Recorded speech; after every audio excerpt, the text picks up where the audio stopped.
নতুন CCTV footage প্রকাশ করেছে যুক্তরাষ্ট্রের প্রসিকিউশন। সেখানে দেখা যাচ্ছে ৩১ বছর বয়সের কোল অ্যালেন নিরাপত্তা গেট থেকে দ্রুত গতিতে ছুটে চলেছে এবং তার হাতে বড় একটা রাইফেল, এবং এই পুরো ঘটনাটা ঘটাতে তিনি মাত্র 4 সেকেন্ড সময় নিয়েছেন।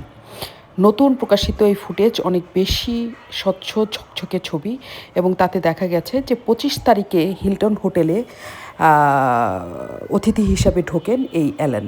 31 বছর বয়সী এই অ্যালেন ক্যালিফোর্নিয়াতে থাকে। সেখানকার তিনি একজন শিক্ষক, এবং তিনি শিক্ষক অব দ্য মান্থ হয়েছেন গত মাসেই।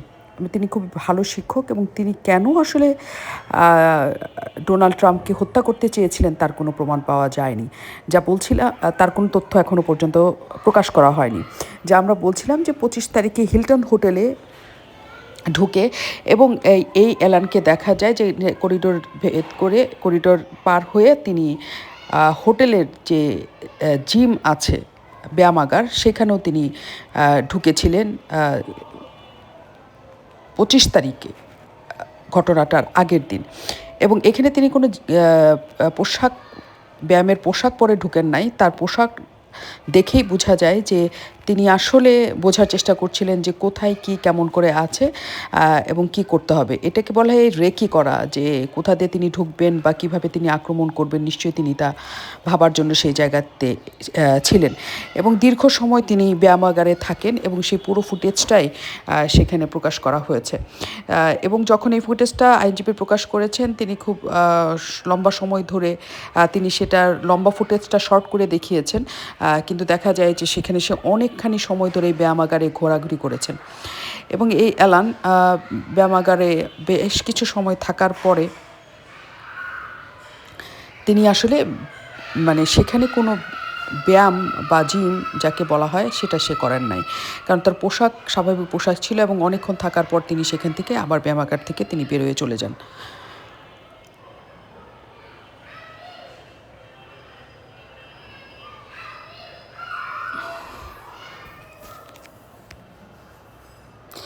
এবং তাকে করিডোর ধরে আবারও তার রুমের দিকে চলে যেতে দেওয়া হয়। এটা সেই করিডোর যার নিচ তলায় অ্যাকচুয়ালি সেই বলরুম ছিল, যে বলরুমে প্রেসিডেন্ট এবং তার অতিথিরা, হোয়াইট হাউস করেসপন্ডেন্ট, আমরা যাকে বলি পিএমবিতে করা সাংবাদিক যেমন থাকে, তেমন হোয়াইট হাউসে যাওয়াও সাংবাদিকরা থাকে।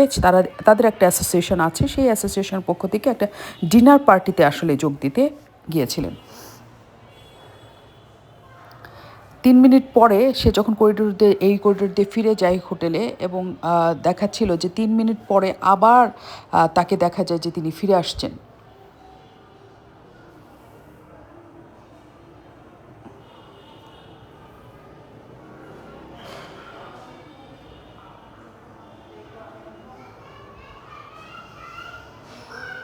ফিরে এসে আবারও তাকে ব্যায়ামাগারে ঢুকতে দেখেছিল পুলিশ,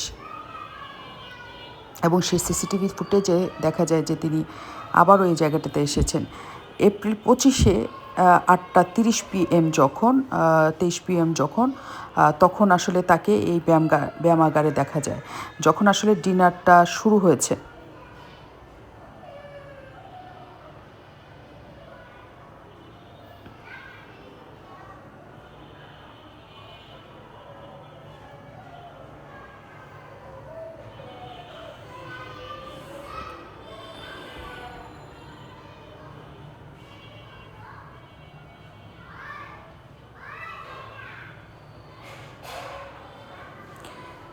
এবং এর পরপরেই দেখা যায়, আপনারা একটু খেয়াল করবেন, হাতের বাম দিকে